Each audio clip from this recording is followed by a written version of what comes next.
esta oportunidad vamos a conversar con el doctor Hugo Aciarri, quien es presidente de la Asociación Latinoamericana e Ibérica de Derecho y Economía y que también es profesor del curso Derecho y Economía en la Universidad Nacional del Sur, Bahía, Argentina. Hablemos un poco de la tradición continental, de la tradición civil, que es la que impera en América Latina. Mencionabas, digamos, el hecho de suplantar o transponer normas importadas de Europa, por ejemplo, Sí. pero dentro del análisis económico del derecho que, digamos, eminentemente se ha hecho en un contexto del common law, del derecho anglosajón, ¿qué podría resaltar del análisis económico del derecho aplicado a nuestra tradición civil? Bueno, te cuento, probablemente hace más de 2 décadas, que muchos venimos haciendo análisis económico del derecho continental. Básicamente autores latinoamericanos, bueno, tú lo conoces, Alfredo Bullard, conoces alguna otra gente importante de Latinoamérica con la cual venimos haciendo análisis de nuestro derecho continental, pero también tenemos autores europeos. Recientemente salió un libro muy interesante de Ian McKay, haciendo análisis económicos del derecho continental. Y me parece que lo interesante, precisamente también en este aspecto, es demitificar esta idea de que el análisis económico del derecho sirve para el common law, porque nació en el common law y sirve para el common law, y no sirve para el civil law. Si tuviera que hablar de causas por qué nace en el common law, me parece que hay 2 causas muy importantes. Una es la educación jurídica norteamericana, desde principios del siglo XX, cuando Langdell hace la reforma y el derecho empieza a ser, los estudios de derecho empiezan a ser un estudio de posgrado, hacen muy razonable que algunas personas ingresen a estudiar derecho con conocimientos previos de economía, y la persona que tiene en su cabeza ideas económicas y luego incorpora ideas jurídicas puede crear este tipo de disciplinas. Otra de las causas es también el realismo jurídico, que fue la doctrina dominante en Estados Unidos hasta en la década del 50. Y algo importante es que entonces se cree sobre esas bases que el análisis económico del derecho sirve porque ayuda a los jueces. Y alguien dice, el análisis económico del derecho es normativo y es operativo en el common law porque los jueces tienen un amplio marco de decisión y pueden aplicarlo, mientras que en el civil law no pueden hacerlo.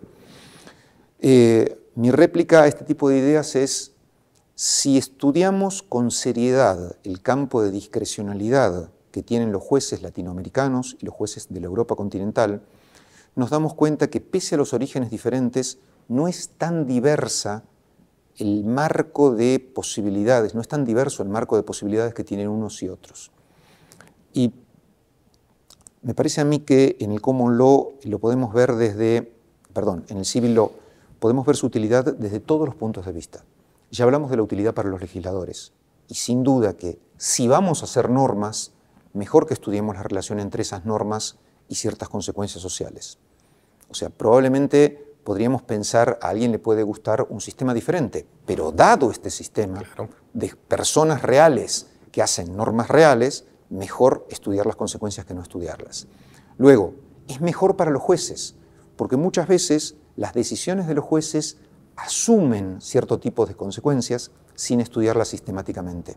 Es muy normal que un juez diga, si hay 2 o 3 posibilidades de interpretación legítima de una norma, decir, es preferible la primera a la segunda y a la tercera porque la primera proyecta mejores consecuencias. Bueno, estudiar si proyecta efectivamente mejores consecuencias, se puede hacer, digamos, esa determinación de un modo sistemático o se puede hacerlo de un modo intuitivo. Y nos parece que es mejor hacerlo de un modo sistemático que de un modo intuitivo.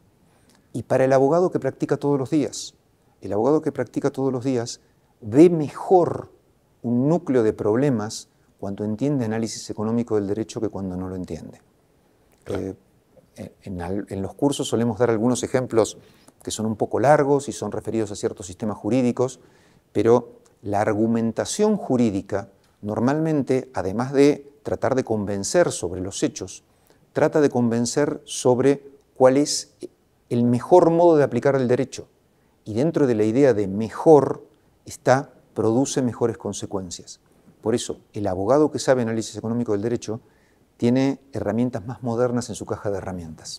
Claro, en este caso, pues creo que los que hemos venido haciendo análisis económico del derecho en América Latina por algún tiempo, lógicamente es una cuestión de reenfocar, pienso yo, la metodología. Ahora no se trata una cosa solo de analizar decisiones judiciales, sino tal vez reenfocar en el análisis de los procesos legislativos, por ejemplo. Totalmente. Y se podría combinar ahí con otros factores, otras disciplinas, un public choice, ese tipo de situaciones. Sé que eres experto en el tema de tort law, lo voy a decir como un derecho de agravios, ¿verdad? Que es una visión diferente a lo que tenemos en la tradición continental. ¿Qué nos podrías comentar al respecto, digamos, del análisis económico del derecho enfocado en el tort law? Y la segunda parte de la pregunta tendría que ver otra vez con cómo, digamos, traducir esas ideas a una tradición continental. Bueno, a mí es algo que particularmente me interesa y todos tenemos el vicio de que lo que nos interesa nos parece que le tiene que interesar a todos, así que me puedo hasta poner pesado con esto, pero me parece que es interesante realmente. El derecho, el tort law traducido al español, solemos traducirlo como derecho de daños. Y la idea es que es un enfoque nuevo que incluye centralmente aquello que se llamaba responsabilidad civil, pero si en lugar de estudiar las normas, estudiamos el problema social del daño, podemos estudiar más que la responsabilidad civil. Es decir, frente al problema del daño, frente al problema de una persona que vulnera los derechos de propiedad de otra, lo que podemos hacer es aplicar un instrumento que es la responsabilidad civil u otros instrumentos que inciden también como incentivos respecto de las personas. La idea del análisis económico del derecho de daños es bastante sencilla. Si tenemos en un país 10 fábricas y alguien por negligencia hace volar una fábrica, tenemos 9. Después de tener ese daño, cómo distribuyamos esos costos puede ser muy bonito para muchas finalidades, pero seguimos teniendo 9. Lo ideal sería es que si alguien con poco esfuerzo puede evitar volar esa fábrica, adopte las medidas para no volarla. ¿Y por qué esa persona va a adoptar esas medidas? Bueno, porque lo ideal sería que el sistema jurídico cree los incentivos para que sea más barato adoptar esas medidas y no volar la fábrica, esas medidas de prevención y no volar la fábrica, que no tomarlas y concluir con la fábrica, con la explosión de la fábrica. Entonces, el análisis económico del sistema de derecho de daños estudia todas esas instituciones, centralmente la responsabilidad civil tradicional, pero también otras instituciones que tradicionalmente no son, algunas de ellas, siquiera del derecho civil, sino de otros sectores del derecho. Por ejemplo, en el common law existe aquello que se llama injunction. Una injunction es una orden de hacer o de no hacer. Alguien puede decir, bueno, pero eso es otra rama del derecho. Y en algunos derechos, en algunos sistemas jurídicos latinoamericanos, ni siquiera integra el derecho privado. En otros sistemas ya está integrado el derecho privado. En Brasil o en Argentina son instituciones que los jueces de derecho civil pueden disponer frente a ciertos reclamos. Entonces, lo importante es que si tú piensas en una persona que no tiene bienes ejecutables, que es insolvente, por ejemplo, la responsabilidad civil no le va a crear un incentivo para prevenir, porque sabe que si produce un daño y la única consecuencia va a ser responder con sus bienes y no tiene bienes ejecutables, no va a tener incentivos para tomar ninguna medida de prevención. En cambio, si esa persona es frenada antes de tomar la decisión que luego va a ser dañosa, si es evitada la actividad de esa persona por distintos medios jurídicos, no se va a producir ese efecto jurídico del que hablábamos. Entonces, la idea de derecho de daños es una idea moderna en el derecho continental, pero ni siquiera es subsidiaria enteramente del análisis económico del derecho. En Argentina, en España o en Brasil existen asignaturas de derecho de daños desde hace ya una década o quizás un poco más de una década, y algunas no están estrictamente relacionadas con el análisis económico del derecho. Por supuesto que es mucho más amigable al análisis económico del derecho este tipo de visiones y normalmente todas incluyen algún componente. Pero te decía que soy muy optimista en estas cosas porque no solo lo vemos en el estudio, sino que lo vemos en las decisiones judiciales. Ya tenemos en algunos cuantos países latinoamericanos decenas o cientos de decisiones que utilizan entre sus argumentos de análisis económico del derecho. Y nos parece que en muchos casos han sido utilizados de un modo bastante racional y bastante favorable para el progreso social. Interesante. Otro de los temas que me gustaría tocar, hablábamos un poco al principio de la importancia, digamos, de un marco jurídico como factor de un desarrollo económico, llamémosle así, es el tema de los contratos. ¿Cómo no? ¿Verdad? Sé que es un componente muy importante del análisis económico del derecho.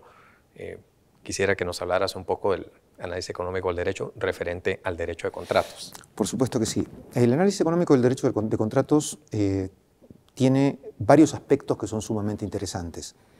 En primer lugar, la economía neoclásica normalmente piensa muy poco en el contrato. Piensa en transacciones que se llaman spot. Alguien cambia una manzana por una naranja. Pero el problema es que para aprovechar algunos de los beneficios que nos puede dar este mundo, necesitamos relaciones un poco más complejas. Entonces, los contratos, precisamente los contratos de larga duración, son uno de esos tipos que hemos encontrado los seres humanos de relaciones como para poder explotar esas ventajas del mundo. Y los contratos en sí mismos, además de unir ese tipo de prestaciones pensando en el futuro, a veces llegan a crear lo que llamamos personas jurídicas. Cuando hablamos de corporate governance, no hablamos más que de un contrato complejo que determina cómo va a ser el gobierno de una sociedad. Bueno, cuando tenemos un contrato complejo nos damos cuenta que esas ideas que aprendimos en economía son un poco limitadas para entender todo ese juego de incentivos entre las partes. El análisis económico del derecho precisamente lo que estudia es estructuras de relación y costos de relación marco para intentar proveer a las partes modos de relacionamiento que sean de acuerdo a sus finalidades y estudia las propiedades de eficiencia respecto del marco económico general. Alguien decía hace muy poco, y me parece que es alguien recordaba una frase clásica, me parece que es una clave muy interesante para entender, que es que las sociedades se desarrollan cuando tenemos que pensar muy poco en muchas cosas. Entonces, uno puede pensar para qué un sistema jurídico provee un derecho de contratos que es básicamente supletorio. Supletorio significa lo siguiente: las partes pueden hacer otra cosa además de ese sistema. Pero ¿para qué creamos normas que, si no nos ponemos de acuerdo, rigen? Alguien podría pensar, bueno, eliminemos esas normas, que las partes se pongan a pensar en todo. Y nos enfrentamos al problema de que pensar en todo es muy caro, es muy costoso. Entonces, la idea de tener un buen sistema supletorio de derecho de contratos nos permite enfocarnos en aquello que nos interesa y en aquello en lo que somos especialistas. Y el sistema idealmente debería proporcionarnos un conjunto normativo que sería muy asimilable a lo que hubiéramos hecho si nos hubiéramos puesto a pensar. Entonces, si entendemos mejor cómo son las prácticas económicas y las prácticas sociales en todo sentido, podemos prever mejores sistemas de derecho de contrato y dejar que las partes se enfoquen en aquellos en que son especialistas y que pongan sus mejores conocimientos y sus mejores energías en las mejores cosas que pueden hacer y a su vez que tengan buenos carriles para poder realizar sus actividades. Que esa es una ventaja, se podría decir, de los sistemas continentales o civiles, porque esa, digamos, normativa supletoria reduce costos de transacción tremendamente. Y cuando está bien hecha. Cuando está bien hecha, que esa es la clave, ese es el punto que quería llegar, cuando está bien hecha. Porque lógicamente nos enfrentamos con dos problemas. Uno es el tema de disposiciones llamadas, digamos, de orden público o algún criterio de este tipo que limita precisamente la autonomía de la voluntad, la facultad de los contratos de evolucionar y algunas otras restricciones. Yo sé que has trabajado con Robert Cooter, sí. Han escrito juntos y, digamos, él en uno de sus textos, lógicamente, con Thomas Ulen, escriben también sobre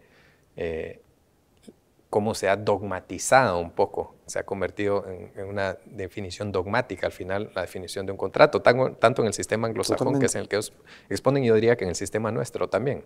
Totalmente. Cuando hablaba de pereza intelectual, creo que este es uno de los sectores donde más podemos verlo. La tecnología nos cambia la vida todos los días, nos cambia todos los días el modo de relacionarnos, pero si nos creemos que el contrato es algo que vale en sí mismo y que la regulación que hicieron los comisionados de Napoleón en el Código francés es un valor que debemos respetar como se respeta un dogma religioso, me parece que estamos un poco desenfocados, porque aún asumiendo que haya sido un sistema fantástico, fabuloso y el más perfecto posible en su época, si lo asumiéramos, las condiciones sociales de esa época y las condiciones sociales actuales han variado notablemente. Entonces, no hay motivos para pensar que aquellos modos de relación, que eran los mejores, si lo fueron en ese momento, vayan a serlo hoy. Por eso, con Robert Kutter coincidimos plenamente en el sentido de que el problema que tenemos los abogados y los profesores de derecho muchas veces es enamorarnos demasiado de las ideas que aprendimos. Y hasta se puede hacer un análisis económico de ese fenómeno. Uno podría decir, haciendo eso, defendemos el valor de nuestros activos. Yo sé derecho francés tradicional.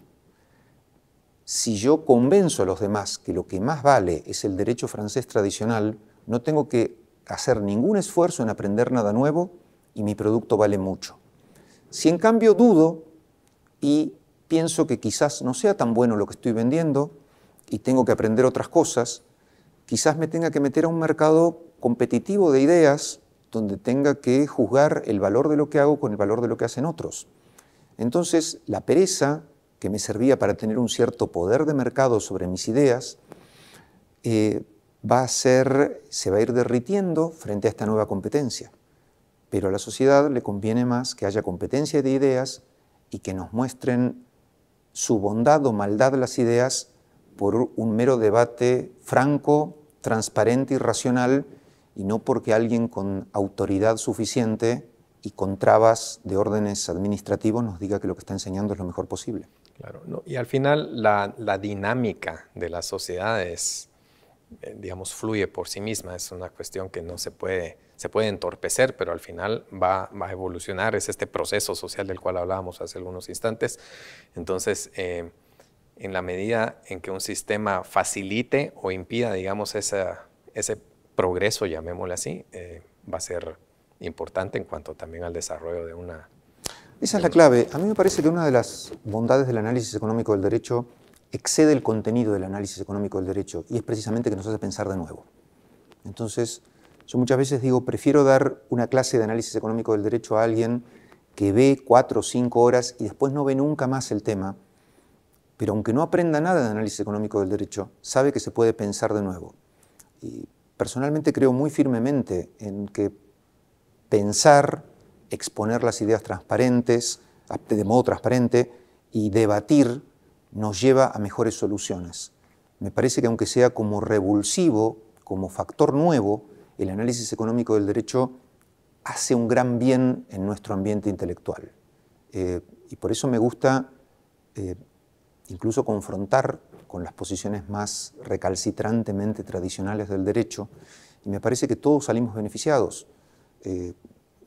Lo contrario sería creer en aquello que criticamos, que nuestras ideas son fantásticas e inmutables, y de lo que se habla es precisamente de poder revisar nuestras creencias, poder debatir y que la verdad salga a la luz del mejor modo posible. Excelente. Hablábamos hace unos minutos de digamos, ciertas corrientes en América Latina. Pues claro que ha habido un movimiento importante, ¿verdad? Varios autores argentinos, peruanos, que han escrito sobre el tema. Quisiera precisar un poco más la discusión y ver, digamos, dentro de un enfoque más austriaco, por ejemplo, de la economía. ¿Cuál sería el movimiento que podría resaltar ahí? Te cuento un poco lo que pienso al respecto. A mí me parece que, a diferencia de lo que pasaba en los 70, hoy lo más adecuado es pensar en el análisis económico del derecho como una familia de ideas, no como un método. Me parece que son un poco antiguas las descripciones del análisis económico del derecho como la aplicación de las conclusiones de la economía, usualmente neoclásica, al derecho. A mí me parece que lo único que une a toda esta familia de ideas es ese pensar en la influencia entre normas y comportamientos humanos, y a su vez comportamientos humanos y efectos sociales agregados. Entonces, la escuela austríaca, uno tendría que decir que tradicionalmente no está dentro del análisis económico del derecho, incluso que ha sido contraria al análisis económico del derecho. Mi visión es que la oposición de la escuela austríaca al análisis económico del derecho es una oposición de la escuela austríaca a ciertas bases de cierto análisis económico del derecho que fue el primigenio, el de 1960, la Escuela de Chicago. Pero que hoy no hay inconveniente en decir, vamos a analizar desde una perspectiva austríaca el análisis económico del derecho de daños en tal materia. Sentemos simplemente cuáles son las bases de nuestro razonamiento y estudiemos el fenómeno implicado de acuerdo a esa perspectiva. Y en ese sentido me parece que hay mucho para aportar de todas las escuelas implicadas. Algo parecido ocurre con la economía experimental, algo parecido ocurre con lo que se llama el Behavioral Analysis of Law, el análisis of law del derecho basado en las escuelas del estudio del comportamiento. Yo creo que si creemos que el análisis económico del derecho es algo diferente a una ideología, que particularmente lo creo, puede recibir el aporte de todas las corrientes implicadas y mejorar, quizás, en ciertos fenómenos, la influencia de ciertas corrientes sea mucho más fructífero que en otros. A mí me parece, por ejemplo, que la escuela austríaca usualmente se ha ocupado mucho más de cuestiones más macro que de cuestiones más micro. Y el análisis económico del derecho hasta puede servir precisamente para que la escuela austríaca se ponga a pensar cómo bajar esas ideas macro a esos problemas técnicos tan pequeñitos en cuanto a extensión, no a importancia, de los cuales nos ocupamos en ciertas ramas.